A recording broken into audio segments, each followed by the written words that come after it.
Hello everyone. Welcome to the geo ecologist. मैं हूं doctor Krishnanand और आप सबका बहुत बहुत स्वागत है हमारे इस Hindi version of evolution of geographical thought की ये सीरीज में। तो इसमें हम आज इस वीडियो में सीखने वाले हैं क्वांटिटेटिव रिवोल्यूशन इन ज्योग्राफी के बारे में। तो ये क्वांटिटेटिव रिवोल्यूशन क्या होता है, ज्योग्राफी में ये कब हुआ और इसके पीछे क्या क्या कारण थे, ये सब चीजें हम जानेंगे। और इसके होने से ज्योग्राफी में हमें क्या मिला ये भी हम सीखेंगे। तो क्वांटिटेटिव रिवोल्यूशन के पीछे एक शब्द हमेशा यूज किया जाता है, अक्सर आप सुनेंगे, पॉजिटिविज्म। तो पॉजिटिविज्म पे अलग से वीडियो हम सेपरेटली बनाएंगे, but basic idea of positivism भी हम थोड़ा समझेंगे कि आधार उसका जो प्रिंसिपल है क्वांटिटेटिव रिवोल्यूशन का, वो पॉजिटिविस्टिक आइडियोलॉजी पॉजिटिविज्म है। तो उसके आधार पे ये चीजें हुई। और इससे रिलेटेड बहुत सारे एग्जामिनेशंस में अभी भी ज्योग्राफी में क्वेश्चन पूछे जाते हैं, चाहे वो यूजीसी नेट एग्जाम हो, यूपीएससी एग्जाम हो, सीयूईटी एग्जाम हो या असिस्टेंट प्रोफेसर एग्जाम हो। तो ये टॉपिक बहुत इंपॉर्टेंट है। तो मैं आग्रह करता हूं आप सबसे कि इसको आप ज्यादा से ज्यादा लोगों में शेयर जरूर करिए, अपने लाइक जरूर करिए, कमेंट जरूर छोड़िए इस वीडियो पे। और मैं आगे और सारी वीडियोस जैसा कि आप जानते हैं लाने वाला हूं। और अगर आप इस चैनल पे नए हैं तो आप हमारे प्लेलिस्ट सेक्शन में जाइए, वहां देखिए कि कौन कौन सी वीडियोस अवेलेबल है। और अगर आप यूजीसी नेट एस्पिरेंट हैं या यूपीएससी ज्योग्राफी ऑप्शनल एस्पिरेंट हैं तो हमारे पेड कोर्सेज के लिए हमारे वेबसाइट thegeoecologist.com पे जा सकते हैं। और अगर आपको हमारे यूट्यूब पे जितने भी वीडियोस हैं, जो भी कंटेंट है, वो सब आपको ई बुक के फॉर्म में चाहिए तो आप दूसरे वेबसाइट geographyebooks.com पे जा सकते हैं। दोनों वेबसाइट की लिंक मैंने डिस्क्रिप्शन में दे दी है। तो आइए अब सीखते हैं क्वांटिटेटिव रिवोल्यूशन इन ज्योग्राफी।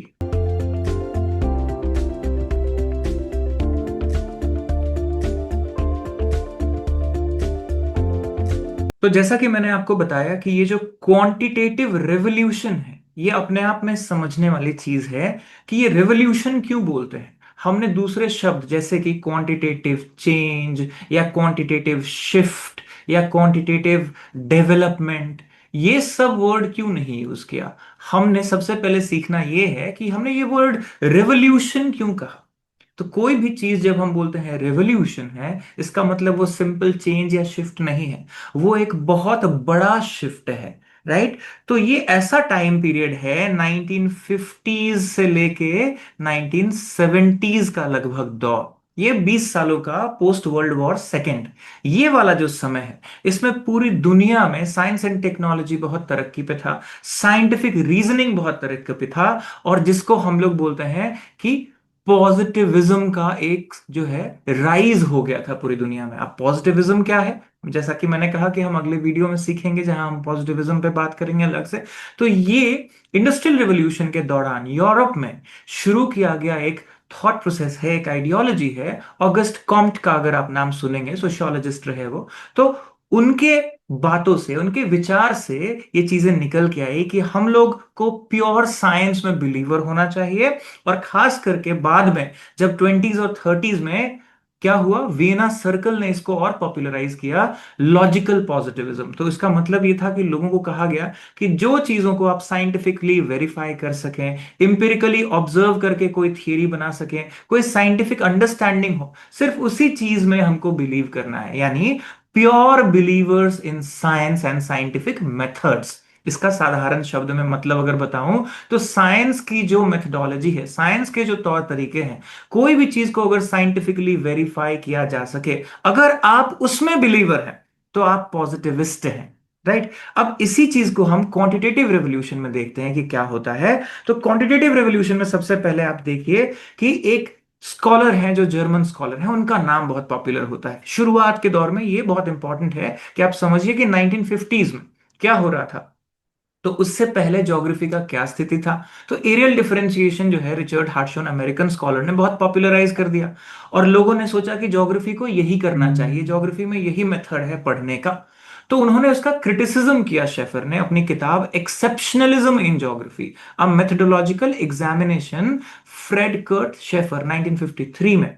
और ये जब पब्लिश हुआ तो इसमें इन्होंने जो बताया कि ये जो आप कोरोलॉजिकल अप्रोच से हर चीज को पढ़ने की कोशिश कर रहे हो, डिस्क्रिप्टिव अप्रोच से कि कौन सी चीज कहाँ है, राइट, और कॉजली कैसे लिंक्ड है, एरियल डिफरेंशिएशन की वीडियो में जो हमने बात की।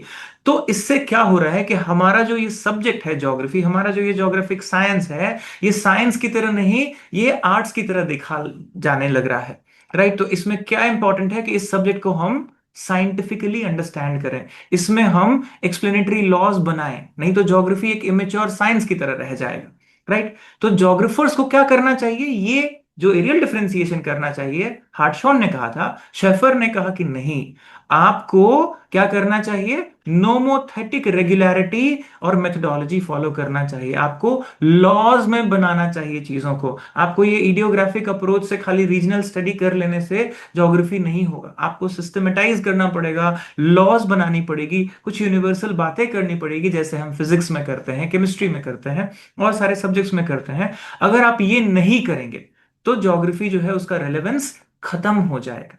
तो ये चीज जो है वो रिप्रेजेंट करता है कि राइज ऑफ वापस पॉजिटिविज्म का असर ज्योग्राफी पे भी हुआ, क्योंकि साइंस बहुत तरक्की पे था, सब चीजों को साइंटिफिकली देखा जा रहा था। तो इसी दौरान क्या होता है, क्वांटिटेटिव रिवोल्यूशन आ जाता है ज्योग्राफी, यानी हर चीज को क्वांटिफाई करने का तौर तरीका, ये मेथडोलॉजी का बेस होने लग गया सारे रिसर्चेज में 1950s और 60s में, ज्यादातर वेस्टर्न यूरोपियन नेशंस में, अमेरिका में, और इसका असर बाकी जगहों पे भी हुआ, जैसे इंडिया में भी हुआ। तो आप देखेंगे कि इसमें क्या होता था, क्वांटिटेटिव टूल्स एंड टेक्निक्स का इस्तेमाल, जैसे आप आज ज्योग्राफी पढ़ते हैं तो उसमें स्टैटिस्टिकल मेथड्स इन ज्योग्राफी पढ़ते हैं, मैथमेटिकल टूल्स का भी इस्तेमाल करते हैं, राइट। तो आप ये जो सारी चीजें करते हैं ये इसलिए करते हैं कि क्वांटिटेटिव रिवोल्यूशन का छाप है ज्योग्राफी पे अभी, उससे पहले इतना डिटेल्ड स्टैटिस्टिकल टूल्स नहीं इस्तेमाल होता था। आप देखिए mathematical models, social physics, economics के मॉडल, ग्रेविटी मॉडल, रोस्टो का जो इकोनॉमिक ग्रोथ का मॉडल है, पेरू का आपने देखा ग्रोथ पोल थियरी है, वेबर का लीस्ट कॉस्ट थियरी है, क्रिस्टेलर का सेंट्रल प्लेस थियरी है, ये थियरीज ऑल दो पहले की थियरीज हैं, लेकिन वापस से इनको इंपॉर्टेंस दिया जाने लगा 1950s और 60s में। जितने स्कॉलर थे वो इन सारे ओल्डर थियरीज को रिवाइव कर रहे थे, नई थियरी बन रही थी, और सारी थियरी का बेसिस जो था वो क्वांटिटेटिव टूल्स एंड टेक्निक्स था। मतलब हर चीज को आप कह रहे थे कि आप मेजर करके बताइए, क्वांटिटेटिव टर्म्स में बताइए, राइट, नोमोथेटिक अप्रोच से बताइए। तो इसमें हुआ ये कि जो हम बात कर रहे थे एरियल डिफरेंशिएशन की, वो सिर्फ काफी नहीं था सच को जानने के लिए। तो इंक्वायरी के फॉर्म में क्या आ गया नया paradigm, spatial organisation, spatial analysis, locational analysis, ये सब जो है ज्योग्राफी में प्रोमिनेंटली आने लग गया। तो ये एक तरीके का थियोरेटिकल रिवोल्यूशन हो गया। रिवोल्यूशन तब होता है जब बहुत सारे लोग एक किसी समय पे एक मूवमेंट में जुड़ जाएं। तो क्या हुआ, पूरी दुनिया में जितनी यूनिवर्सिटीज थे उसमें सारे लोग अचानक से देखा कि वो खुद और उनके जितने पीएचडी स्कॉलर हैं, उनके जो स्टूडेंट हैं, वो सब हर फिनोमेना को, सारे ज्योग्राफिकल फिनोमेना को स्पेशल ऑर्गेनाइजेशन के फॉर्म में पढ़ने लगे, क्वांटिटेटिव टूल्स का इस्तेमाल करके पढ़ने लगे, साइंटिफिक टूल्स का इस्तेमाल करके पढ़ने लगे। तो इसका असर ये हुआ कि मेथडोलॉजिकल चेंज जो ज्योग्राफी में आया वो बहुत बड़ा चेंज था, खास करके एंग्लो अमेरिकन ज्योग्राफर्स, नाम याद रखिएगा, पीटर हैगेट, रिचर्ड शॉर्ले, विलियम बंज, David Harvey. Although David Harvey 70s में आप देखेंगे कि वो थोड़े ह्यूमनिस्ट और मार्क्सिस्ट साइड चले जाते हैं, बट इन्होंने बहुत कंट्रीब्यूट किया, और इन सब ने ये पूरा स्पेशल ऑर्गेनाइजेशन का जो पैराडाइम है इसको स्टैब्लिश कर दिया। तो ये है क्वांटिटेटिव रेवोल्यूशन। तो कुछ कैरेक्टरिस्टिक्स अगर आप आउटलाइन पढ़ें तो क्या है, न्यूटोनियन फिजिक्स का रिवाइवल, ग्रेविटी मॉडल का रिवाइवल, किस चीज में, ज्योग्राफिक एनालिसिस में। कैसे, तो माइग्रेशन की स्टडीज में, ज्योग्राफिक फ्लोज में, राइट। न्यू क्लासिकल इकोनॉमिक्स का इस्तेमाल होने लग गया, German school of location theory. अब सोचिए, वॉन थ्यूनेन, वेबर, 1826 की थियरी, 1909 की थियरी, वापस 1960s में लोग रिवाइवल के फॉर्म में पढ़ने लगे, अर्बन एंड इकोनॉमिक सेटलमेंट के पैटर्न्स। क्रिस्टेलर सेंट्रल प्लेस थियरी 1933 का है,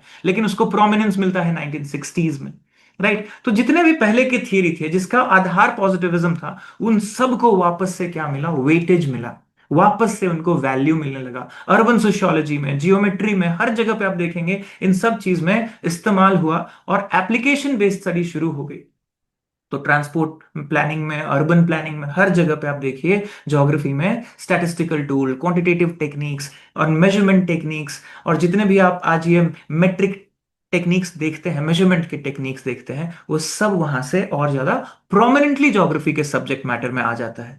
तो सोफिस्टिकेटेड टूल्स और कंप्यूटराइजेशन आ गया 1960s में। तो राइज ऑफ पॉजिटिविज्म जो है वो बहुत तेजी से बढ़ा। और आप देखिए कि लॉजिकल पॉजिटिविज्म, एम्पिरिकल बेसिस पे, फाइंडिंग के बेसिस पे स्टडीज करना और प्रूव करना साइंटिफिकली, ये सारा चीज, और इन्फेरेंशियल स्टैटिस्टिक्स का इस्तेमाल बहुत तेजी से बढ़ा ज्योग्राफी में।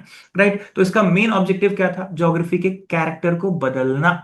पहले जो डिस्क्रिप्टिव था उसको क्या बनाया गया? साइंटिफिक बनाया गया। दूसरा इंपॉर्टेंट चीज कि जितने भी स्पेशल पैटर्न्स, कोई भी चीज अगर मैप आप कर सकते हैं तो सबको रैशनल और ऑब्जेक्टिव और साइंटिफिक होना चाहिए। राइट, मैथमेटिकल लैंग्वेज होना चाहिए।